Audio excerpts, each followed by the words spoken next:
Assalamualaikum warahmatullahi wabarakatuh.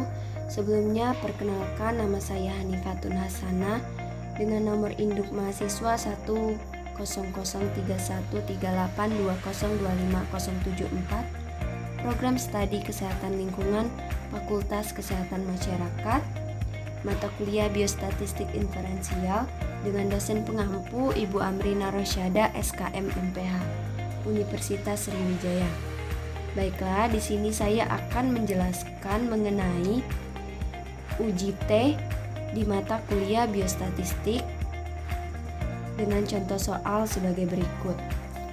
Suatu penelitian ingin mengetahui hubungan status merokok ibu hamil dengan berat badan bayi yang dilahirkan. Responden terbagi dalam dua kelompok, yaitu mereka yang merokok ada 40 orang dan yang tidak merokok ada 50 orang. Hasil penelitian menunjukkan bahwa mereka yang merokok melahirkan bayi dengan rata-rata 2,9 kg dengan standar deviasi 0,1 kg. Sedangkan mereka yang tidak merokok melahirkan bayi dengan rata-rata 3,2 kg dengan standar deviasi 0,1 kg.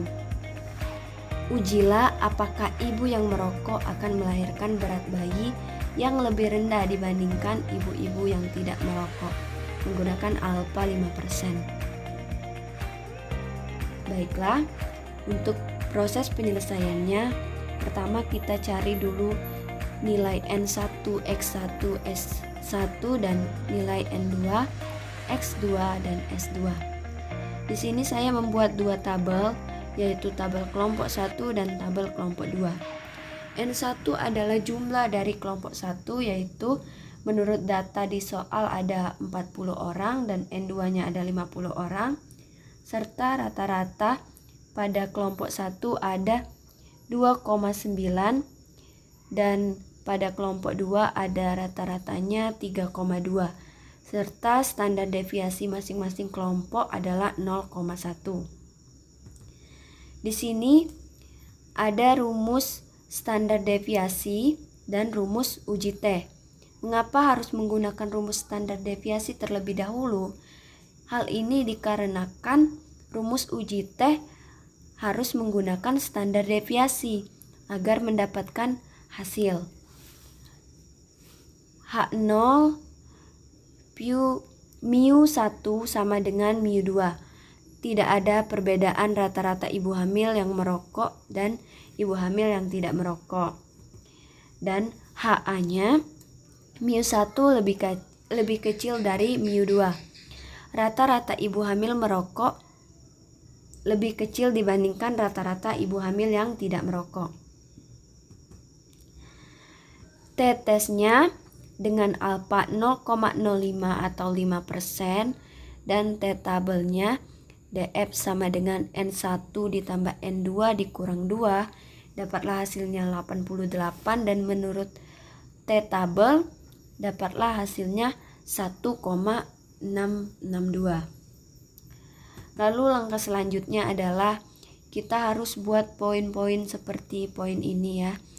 Yang pertama adalah poin 1, X1 sesuai dengan data kita isi 2,9 dan rata-rata kelompok 2 kita isi 3,2.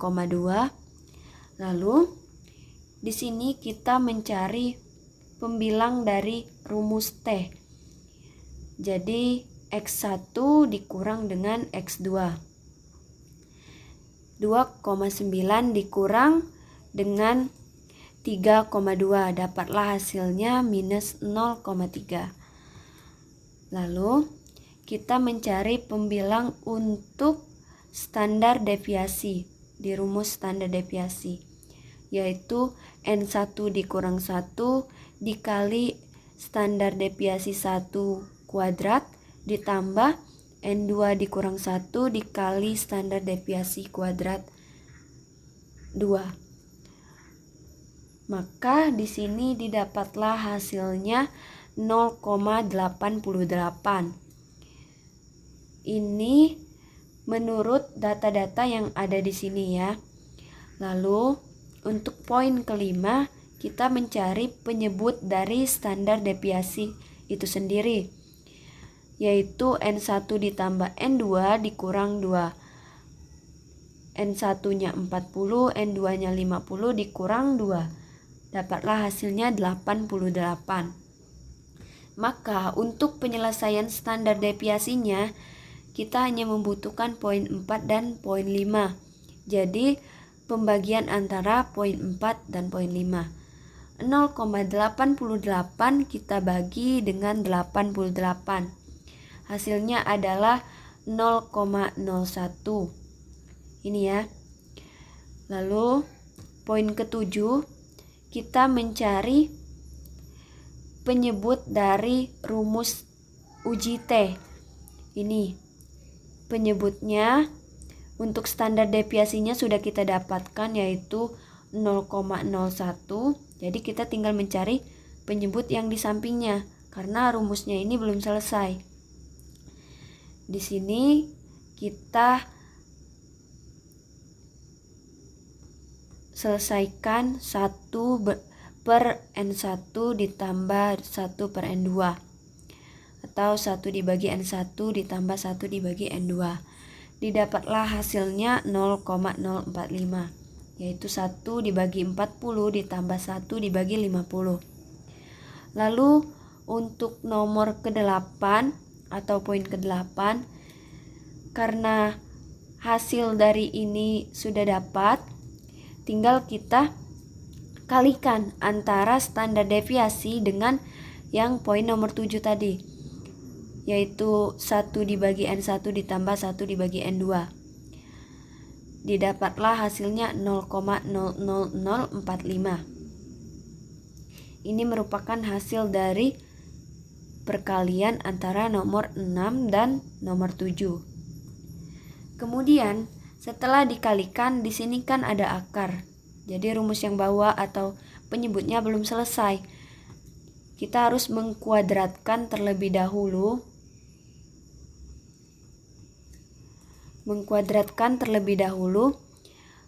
Poin nomor 8 atau hasil dari SDP dikali 1 per N1 ditambah 1 per N2 tadi. Nah, kita kuadratkan, didapatlah hasilnya 0,021213,203. Dan poin yang ke-10, kita mencari hasil dari rumus T. Karena pembilangnya sudah ada dan penyebutnya juga sudah ada, penyebutnya 0,021213,203 dan pembilangnya min 0,3, tinggal kita bagikan antara poin 3 dan nomor ke-9. Jadi didapatlah hasilnya minus 14,14. Lalu kita ke kesimpulan. Nah, pada kesimpulannya H0 ditolak karena T hitung lebih kecil dibandingkan dengan T tabel, yaitu berat badan bayi yang dilahirkan dari ibu yang merokok lebih rendah dari berat badan bayi yang dilahirkan ibu yang tidak merokok. Ini ya. Dikarenakan T hitung kita tadi yang didapatkan adalah min 14,14213562 dan yang T tabel yang kita dapatkan adalah 1,66. Jadi T hitung lebih kecil dari T tabel. Terima kasih. Mohon maaf jika ada kekurangan dalam penjelasan saya. Kepada Allah saya mohon ampun. Wabillahi taufiq wal hidayah. Wassalamualaikum warahmatullahi wabarakatuh.